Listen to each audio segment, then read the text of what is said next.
Yeni bir projeye başlıyorum. Aslında yapılmış, denenmiş bir proje bu. Bana özel veya bilinmez bir iş yapmayacağız. Ancak amacımız profesyonele yakın. Bugün 10 bin lira bandında para vererek satın alabileceğiniz ve tüm dünyanın tanıdığı bildiği bir sistemin kendi imkanlarımızla yine o kaliteye yakın, o kontrol kalitesine yakın halde kurulabileceğine inandığım için projeye başlıyorum. Tabii ki öncelikli amacım kendi sistemime bu projeyi dahil etmek. Ama bunu yaparken hobici arkadaşların da olabildiğince kaliteli bir şekilde bundan faydalanmasını istiyorum. Tüm arzum bu. Yapacağımız şey bir dozajlama pompası. Dozajlama pompası nedir? Bitkili akvaryumlarda hepimizin kullanmak zorunda olduğu sıvı gübrelemenin belli bir aralıkla, belli bir düzenle, insan müdahalesine gerek kalmadan tanklarımıza aktarılması sistemidir. Şimdi bu elimde görmüş olduğunuz şey bir peristaltik pompa. Bunun ismini böyle söylüyorlar. Ben de arkadaşla yeni tanıştım. Şimdi Çiroz'un sistemini incelerken şu ürünün ne olduğunu bilmiyordum ben. Biraz baktım, araştırdım. Sistem nasıl çalışıyor veya işte sıvı aktarımla alakalı ne tip pompalar kullanabiliriz derken bu arkadaşın, yine Çiroz'un sisteminde de kullanılan bu arkadaşın bir peristaltik pompa olduğunu öğrendim. Bu sanıyorum dakikada 50 mililitre kadar bir dakika içerisinde sıvı aktarıyor. Dolayısıyla bizim için çok çok yeterli bir ürün. Bu ürün nasıl çalışıyor? Şu kafa, gördüğünüz kafa buradan ayrılıyor motordan. Şurası elektrik motoru. Basit 12 voltta çalışan bir motordan bahsediyoruz. Motorun sıvı teması hiç olmadığı için, kuru çalışmaya da uygun olduğu için kolay kolay yanma, arıza yapma durumu yok. Eğer bir darbeye maruz bırakmazsanız motorun herhangi bir sıkıntı çıkarmasını pek beklemiyoruz. Çalışan, sıvıyı aktaran kısım şu plastik kısım. Bunun içinde ne var? Onu da açalım içini. Peristaltik pompanın bütün hikayesi aslında şu gördüğünüz kısım. Burada 3 tane yuvarlak dönen tekerlek diyebileceğimiz kısım var ve buradaki silikon hortum da ivmelenme yaratarak içerideki sıvıyı aslında itme ve çekme yöntemiyle bir hava akışı sağlayıp bir sifonlama yaratıyor. Nasıl ki biz akvaryumdan suyu ağzımıza sifonlayarak çekiyorsak, bu da buradaki ivmelenme ile aynı sifonlamayı yapıp hortum içerisindeki havanın buradan emilip buradan itilmesi yöntemiyle sıvıyı aktarıyor. Çok küçük oranlarda aktarımlar yaptığımız için buradaki ufak devinim bizim için önemli sonuçlar doğuruyor. Çiroz'un motorların takılı olduğu kafayı en kaliteli nasıl yapabilirim derken işte internette yaptığım araştırmalarda işte proje kutuları, elektrik kutuları gibi araştırmalar yaptım. Şöyle bir kutu buldum. Bu kutunun ölçüsü 2 pompa için kusursuz. 2 pompalı bir sistem yapacaksanız bu 2 pompayı yan yana buraya koyduğunuzda tam birebir ölçüsü neredeyse bunun için üretilmiş gibi. Bu kutunun eni 11,5 santim. Pompalarında bitmiş ölçüsü 5,2 santim. Yani 10,4 santimde aslında bitiyor. Yanlardan bize çok hafif paylar bile kalıyor. Yüksekliği bunun 6 santim. Derinliği de 5,5 santim. Bizim derinliğimiz, toplam derinliğimiz, bitmiş derinlik bakalım kaçmış. Böyle alırsam 4,4 santim bir derinliği var. Yani içeride 1,5 santim kadar bir payımız da kalacak. Kabloları tutacak payımız da kalacak. Kabloları biraz paylı bırakacağım. Bu kutuların ön yüzüne, tam ortalanmış yüzüne bir tane delik açıp pompaları buraya yerleştireceğiz. Bu bizim projemizin taşıyıcısı olacak. Çiros'un sisteminde gördüğünüz gibi sadece dışarıda pompaların şu çalışan kısımları kalacak. Şişeler ve boru sisteminin de siparişini verdim. Onların da maliyetini daha sonra size anlatacağım. 2 tane kutumuz var yan yana aynı kutudan. Bakın şu şekilde gayet güzel. Bunları yan yana büyük ihtimalle yapıştıracağım ve burada 4 pompalı sistem oluşturacağım. Çiros'un sistemini elime alıp bakmadım. Belki o biraz daha ince olabilir. Ama motorun aşağı yukarı ebatları olacağına göre tahmin ediyorum ki dozajlama pompasındaki sistemde 3 aşağı 5 yukarı budur. Tüm sistemi, Wi-Fi kart sistemini de içinde barındıran bir plakaya montajını yapacağım. Motorların kutuya montaj kısmına başlayacağım yavaş yavaş. yapabileceğim bu ve bu tarafta merkez noktalarını çok ufak işaretledim. Şimdi şunu yapacağım. Bu her iki tarafı deleceğim. 2,5 santimetrelik yani 25 milimetrelik bir punch'ım var. Bu punch'la deleceğim ama tabii bu bir plastik malzeme olduğu için parçalanma ihtimali var. Dolayısıyla önce bir Dremel'le ince bir delik işlemi yapacağım. Daha sonra tersinden, zeminden güçle alarak parçalanmamasını istediğim için punch'ı daha sonra kullanacağım. Önce Dremel'le ufak bir delik açacağım.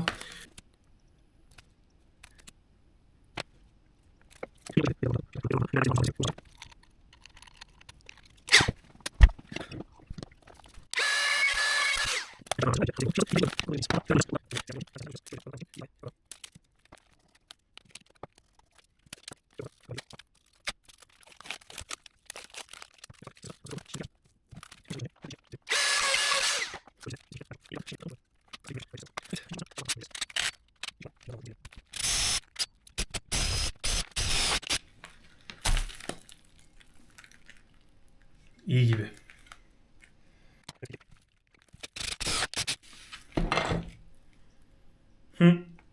Bence iyi. Birazdan temizleriz.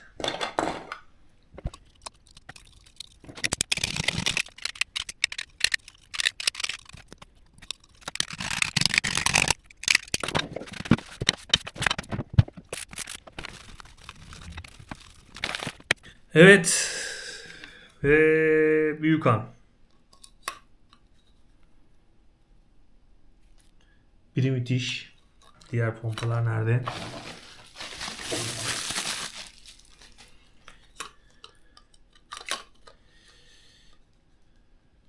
Yani ne kadar düzgün oldu. Delikler kusursuz oldu. İşte bu ikisi böyle. Kutumuzun içi bu. Bakın. Müthiş. Gerçekten tam böyle kafamdaki kusursuza yakın bir görüntü elde ettim. Bu burada dursun.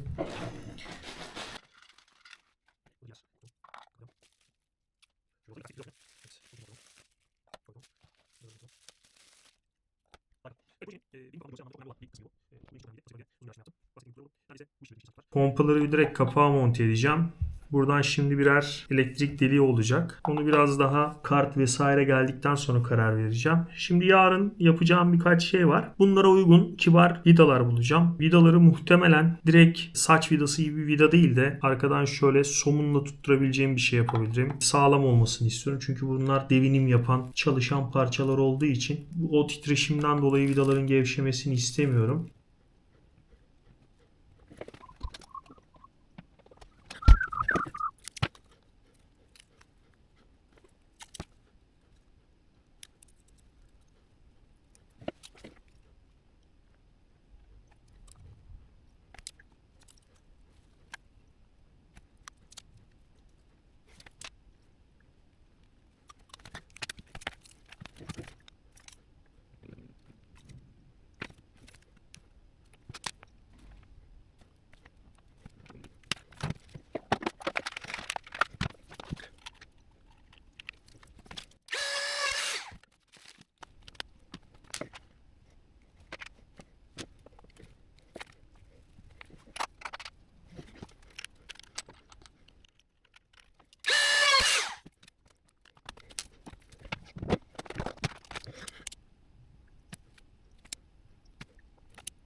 Motorların montajını yaptık. Şu anda gerçekten çok güzel bir görüntü var. Projenin buraya kadarki kısmı aslında hayal ettiğimden de başarılı gidiyor. Kablolama ile ilgili artık çalışmaya başlayacağım. Parça parça yapmaya devam ediyorum. İnşallah işin sonunda güzel olacak. Vallahi Chiros'a rakip oluruz gibi düşünüyorum ama zaman gösterecek. Eyvallah. Tabii ki önemli parçalardan bir tanesi de dozajlama kutuları. Burada Chiros dozajlama pompasındaki ürünlerin aynısı var. Bu da Çin'den geldi. Bunu satın almak gerekir mi? Gerekmez. Herhangi bir bin bir çeşit dediğimiz, 1 milyoncu dediğimiz mağazalardan alınacak şişelerle rahat rahat işinizi görebilirsiniz. Ben biraz işin görseline de kaçıyorum. Aslında bunu kim görecek? Yani aşağıda dolabın içinde kapalı bir ürün bu. Hiçbir şekilde kimsenin görme ihtimali de yok ama yapıyorken aslında uygun bir şey yapmaya çalıştığım için bunların da siparişini verdim. Ucuz ürünler, alınabilecek ürünler. Her şişe 450 mililitre sıvı alıyor. Bir güzel avantajı işte şu hortumlar içerisinde ve tepesine de sıvıları aktaracağımız hortumlar için giriş ucu bırakmışlar. Sivri bu uç görüldüğü üzere şu şekilde. Tek bir ürün kaldı. Onu satın alamadım Çin'den. Bunların taşıyıcı, metal güzel bir taşıyıcı bir şeyi vardı, aparatı. Onu alamadım çünkü 30 euronun üstüne çıkıyordu. Sadece kargo dahil bunları getirebildim. Şöyle yapılabilir. Makro elementler, mikro elementler kahverengi. Bakın buraya makro gübre, mikro gübre koydunuz. Diğer ikisine de ne olabilir? Mesela ben çok fazla Excel kullanıyorum. Buna Excel koyulabilir. Zaten ben öyle yapacağım. Buna da ekstra kullandığınız herhangi başka bir ürünü koyabilirsiniz. Bunlar da hortumlar. Bunu da Çin'den getirttim. Niye? Çünkü dökülecek olan kısmın aparatları vardı. Bununla ilgili uygun bir şey bulamadığım için baktım aslında sitelerde ne kullanabilirim diye. Doğru bir şey bulamadığım için bunu aldım. İşte burada 3 milim bir hortum var. 10 metre bu hortum. Şu tanka gidecek üründen 2 tane var. Hortumların geçeceği üründen de 4 tane var. Buradan geliyor. Bu tankın üstüne koyacağız bunu. Buraya hortumları montajını yapacağız. Ve sıvı buradan gelip şuradan tankın içine dökülecek. Yine hortumların düzenli bir şekilde geçmesi için şu şekilde bir aparat. Tabii tüm bunları taşıyıcı bir bence gövdeye ihtiyacım vardı. Onu da şöyle çözeceğim. Bunu tabii boyutlandırırım. Şöyle bir plaka aldım. Fikrim şu. Bu ürünlerin tamamını bunun üzerine monte edip bunu da akvaryum dolabının kapağına monte etmek. Bakın şişeler de tam ideal şekilde burada. Bu şişeleri de taşıyıcı. Alt tarafı ufak bir aparat monte edeceğim. Şişeler burada olacak.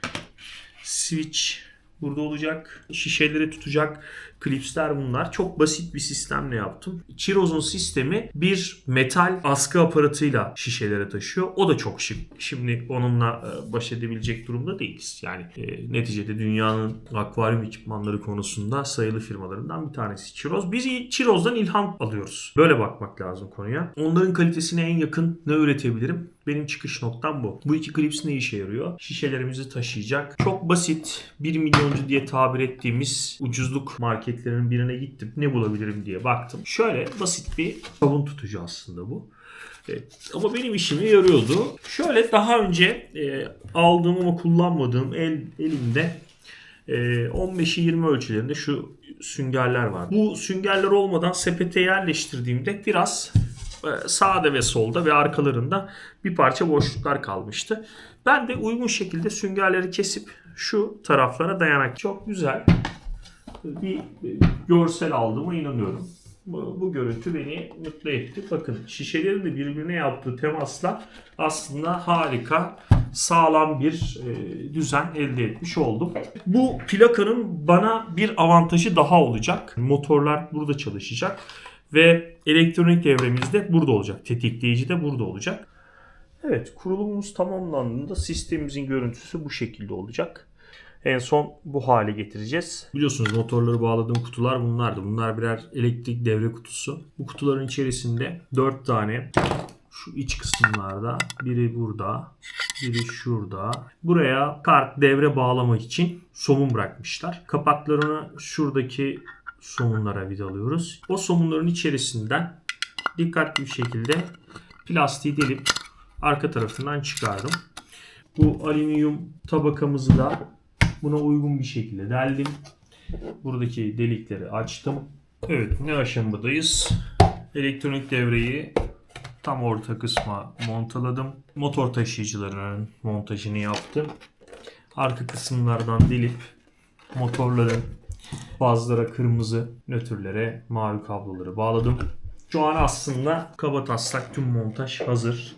Herhangi bir şekilde ön tarafta hiçbir kablo izi görmeyeceğiz. Hiçbir kablolamayı ön tarafta görmeyeceğiz. Şimdi motorları dediğim gibi kablolarını çıkardım. Şunu yapacağım.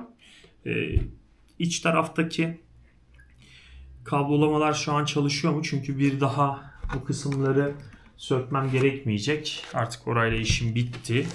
Bundan sonra yapacağım işi ve devrelemeyi bu tarafta alt kısımda yapacağım. Bir adaptör bağlayıp tüm motorlara enerji verip dördünün de çalışıp çalışmadığını kontrol edeceğim. Çünkü ben sadece bir motor üzerinde deneme yaptım. Şu anda tüm motorların sağlam olup olmadığını bilmiyorum. Bir onu deneyeyim. Ondan sonra dediğim gibi elektronik devrenin altındaki delikleri açacağım ve devam edeceğim.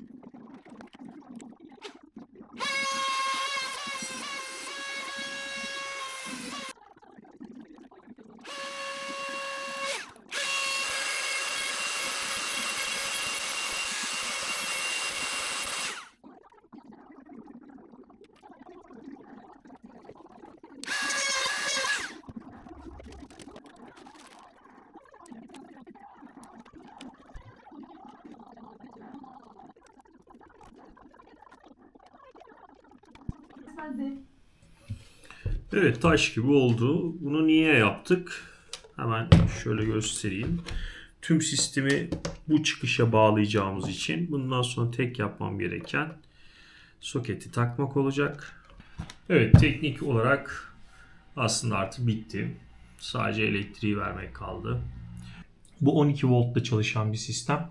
Biraz çalışma prensibini anlatayım. Ben bu bağlantı kısmını ayrı bir şemayla anlatayım. Çünkü burada çok net gözükmüyor ama kısaca bilgi vermek gerekirse 923 volt input dediği, yani 12 volt, 9 volttan 12 volta kadar DC girişle, direkt akımla çalışmasını destekliyor. Ancak bu akım cihazın çalışması için gerekli olan bir akım. Motorların alacağı akım için ayrı bir besleme yapmanız gerekiyor. Dolayısıyla burada o yüzden iki soket var. Aslında ilk etapta benim düşüncem 12 voltla besleme yaptığımda buradan hem cihazı hem de motorları çalıştırabileceğimi düşünüyordum. Ancak sistem öyle çalışmıyormuş. Sistem şöyle çalışıyor. Bu sistemin kendisi, yani bu Sonoff'un gördüğünüz beyaz kutusu aslında bir nevi kontaktör. Akımı tutup röleler yardımıyla yönlendirmenizi, açıp kapatmanızı sağlıyor. Yani bunun beslemesi ayrı. Öte yandan çalıştırmak istediğiniz parçaların beslemesinin ayrı olması gerekiyor. Burada 4 tane anahtar var. Bakın 1, 2, 3, 4 kanal. İçerideki 4 röle, yani şöyle göstermek gerekirse bunların hepsi bir röle. Bu röleleri kumanda etmek için kullandığımız bir ürün. Bu üründe 3 tane köprü var. Bu köprülerden birine fazı giriyorsunuz. Şu orta kısım, COM dediği kısım faz girişi. Yani biz cihaza gönderdiğimiz fazla şebekeden gelen fazı burada birleştiriyoruz. Fazı direkt buraya getiriyoruz. Daha sonra normalde açık mı, normalde kapalı mı? Hangisini kullanmayı tercih ediyorsanız diğer kontaklamayı oraya yapıyorsunuz. Biz burada tabii ki normalde açığı kullanacağız. NO kısmını kullanıyoruz. Çünkü biz enerji geldiğinde çalışmasını değil, biz kontaklama yaptığımız zaman anahtarın kapanıp devrenin tamamlanıp çalışmasını istiyoruz. Şu gördüğünüz hat motorların nötrünün direkt şuradaki nötre bağlanmasını sağlıyor. Şu hat direkt motorların hattı. Şurada gördüğünüz mavi kablo motorların nötrü. Yani şuradan tüm nötrleri çekip buraya indirdim. Fazdan gelen kısımları da şurada da gördüğünüz bu inen kısım, şurada şu iki tane birleşen kısımda her bir motorun fazının buradaki COM portuna bağlandığı kısmı ifade ediyor. Onları da daha sonra birleştirip buradaki faz ayağına getirip bağladım. Şu sağdaki soket direkt Sonoff'un entegre devresini besliyor. Soldaki soket ise motorları besliyor. Motorların fazını ve nötrünü besliyor. Genelde bizim 12 volt adaptörlerimizde 2 tane çıkış oluyor. Bu görmüş olduğumuz soketin bir tanesini motorlar için, diğerini Sonoff'un entegre devresiniz için hazırladım. Burada bir 12 voltluk adaptörümüz var. Bakın ve 2 tane eksi, 2 tane artı çıkış var burada. Bir çıkışın artısını buradan, eksisini diğerinden alıp her iki switch bağlantısını sisteme bu şekilde giriyoruz.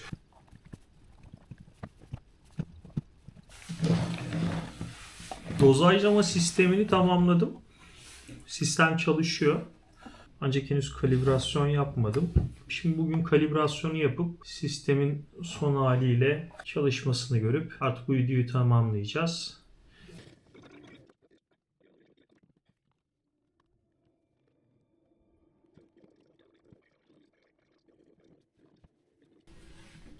Şurada 5 mililitrelik bir enjektörüm var. Kalibrasyon için bunu kullanmayı deneyeceğim. Bence bu işimi görür. Şişelerin içine arıtılmış su koydum. Şimdi şu kısım, tanka dökülen kısım, şunlar hortumların girdiği. Hortumu buraya bağlıyorum. Tek tek gideceğim. Hepsini bir kere de bağlamayacağım. Zaten enjektör zaten ufak bir ürün. O yüzden şöyle sadece bir gözden yaptıktan sonra diğerine geçeceğim. Ben şimdi elektrik bağlantısını yapayım 2 dakika. Sonra devam. Evet, şimdi Sonoff'u bulduk. Dozaj sistemi yazalım. Bitti diyelim. Sonraki bitti. Evet, dozajlama sistemi ekrana geldi. Şimdi 4 tane kanal var. Bakın bastığınız zaman açıp kapanıyor. Duyabiliyorsunuz motor seslerini. Şimdi şunu yapacağım. Önce 4. kanalmış bu arada bu. Bakın şu anda hortumda su yok. 4. kanalı açıyorum. Suyu çekmeye başladı. Geliyor. Şurada bir bardağım var. Şunu bu bardağa bir koyalım. Buna bir aksın. Evet. Başladı. Bakın şimdi dozajlamayı artık yapıyor sistem. Suyu çekti. Nasıl yapacağımı ekrandan yaptığım ayarları da göreceksiniz. Şimdi bizim burada kullanacağımız konu inching ayarları. Yani işte inç dediği metraj ayarları. Biz buraya gireceğiz ve kanal 4'tü mesela. Kanal 4'ü açacağım. Kaç saniye dozajlama yapmak istiyorum. Örnek veriyorum. Önce 2 saniyeyle başlayacağım dozajlamaya. 2 saniye içerisinde kaç mililitre dozajlama yapacak ona bakacağız. 2 saniye dozajlayacağım. 2 saniye içerisinde bakalım kaç mililitre dozajlıyor sistem. Tabii şimdi ben bunun içerisine su koydum. Su ve sıvı gübre arasında belki yoğunluktan kaynaklı bir dozajlama farkı yaşanabilir. O dönemde tekrar bununla ilgili ben kalibrasyon yapacağım. Şimdi belki daha bir ay çünkü kullanmayacağım bu sistemi. Şimdiden işte gübreleri burada bekletmek istemediğim için suyla sistemi bir çalış hale getireceğim. Şimdi 4. kanal için bunu yaptım. Inching ayarlarında artık girdiğimizde 4. kanalda bunu görüyorsunuz. Bakın şimdi kanal 4'ü açtığımda 2 saniye sonra otomatik kapatacak. Bu her seferinde böyle gerçekleşecek. Burada programa girdiğimde ekle diyorum. Böyle kanal 4 diyorum. Inching ayarını vermiştim. Tekrarla dediğimde ne zaman gübreleme yapacağım o günleri seçeceğim. Örnek veriyorum 3 kez, 4 kez, 5 kez yapabilirsiniz ama sonuçta 4 tane konteyner var. Buna uygun şekilde bu işi planlamanız lazım. Excel'i ben her gün tankın içine giriyorum. Bu yosun oluşumunu engellemek için benim tercih ettiğim yöntemlerden biri. Bunu her gün yapalım. Bu zaten beyaz şişe Excel olacak. 4. kanalı Excel'e ayarladığımı düşünürsek her gün programladım. Eylem ekle dersem şartel açık. Evet, açmasını istiyorum şartelin. Kanal 4. Biz şu an saat 14.34. Yetişebilirsek 14.35'e bir programlayalım bakalım ne olacak görelim. Kaydet dedim. Evet, 14.35'e programladım. Normal şartlarda 1 dakika sonra sistemin açılması lazım. Bakalım açılacak mı? Bekleyelim. Bakın 14.35 başladı. 2 saniye pompaladı ve bırak. Yani çok basit ama gerçekten çok başarılı bir sistem. Geri geldim. Şimdi bu hazır. Ne yapacağız? Şimdi manuel olarak sistemi 2 saniye buraya dozajlatacağız. Bakalım kaç mililitre olacak. Evet. Kesti. Bakın 3,5 mililitre kadar bir su dozajlamış oldu. Hatta tam 3,5 mililitre. 2 saniyede evet tam 3,5 mililitre dozajlama yapmış oldu. Şimdi burada işin içine ne girecek? Oran orantı girecek. Artık ekran görüntüsünü kapatabilirim. Buradaki konuyu anladık. İşte bütün hikaye bu. 2 saniyede mililitre dozajlama yaptık. Flourish Excel benim İlk bitkili tankımdan beri sürekli kullandığım bir ürün. Yani 100 litreye günlük 1 mililitre Excel giriyorum. Benim yeni tankım 500 litre üzerinden eğer bir hesaplama yaparsak 200 litre için günlük bir kapak kullanabilirsiniz. Bir kapakta 5 mililitre. 200 litre için 5 mililitre kullanıyorsak 500 litre için kaç mililitre kullanacağız? 500 çarpı 5 bölü 200 dersek bizim 12,5 mililitreye kadar içeriye Excel girmemiz uygun olur. Biz bunu 10 mililitre olarak değerlendirebiliriz. Hem ekonomik olur hem de Excel'in fazlası zarardır. Dolayısıyla biz 10 mililitre kadar kullanacağız. Şimdi buradaki hesabımız şu. Biz 2 saniyede 3,5 mililitre dozajlama yapıyorsak 10 mililitre için ne kadar süre dozajlama yapmalıyız? Yine oran orantıyla gidersek 2 çarpı 10 bölü 3,5 dersem 5,7 saniye dozajlama yaparsam aşağı yukarı 10 mililitre Excel benim tanka girmiş olmam gerek. Şimdi bunu programlayalım. Ayarımı yaptıktan sonra yeni dozajlamayı bu bardağa yapacağım. Evet, son off'un ayarına giriyorum. Şuradan inching ayarlarına giriyorum. Kanal 4'ü 5,7 saniyeymiş. 5,5 saniyeye ayarlıyorum. Kaydet diyorum. Kaydet diyorum. Geri geldim ve dozajlıyorum.